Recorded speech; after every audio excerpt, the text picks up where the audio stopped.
पश्चिम बंगाल की सीएम ममता बनर्जी और केंद्र सरकार के बीच टकराव लंबे समय से चल रहा है। इसकी छाया कोलकाता में 6th Bengal global business summit पर भी दिखाई दी। बिजनेस समिट के उद्घाटन के लिए ममता बनर्जी ने पीएम मोदी को न्योता दिया था। ममता ने दावा किया था कि पीएम ने उनके न्योते को स्वीकार कर लिया है, लेकिन पीएम मोदी बिजनेस समिट में हिस्सा लेने ना तो कोलकाता गए और ना ही वर्चुअली इसमें शामिल हुए, लेकिन पीएम के करीबी जरूर ममता के साथ खड़े दिखाई दिए।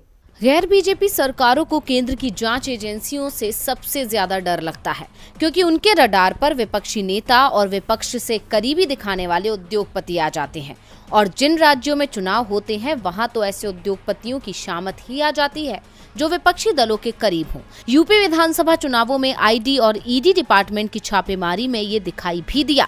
महाराष्ट्र, छत्तीसगढ़, मध्य प्रदेश, कर्नाटक सहित दूसरे राज्यों में भी ऐसे नजारे देखे गए हैं। इस बात को लेकर पश्चिम बंगाल की सीएम ममता बनर्जी ने नाराजगी जताई है। 6th Bengal global business summit के दौरान पहुंचे उद्योगपतियों से राज्य में निवेश का आह्वान करते हुए ममता ने राज्यपाल जगदीप धनखड़ से एक गुजारिश भी की।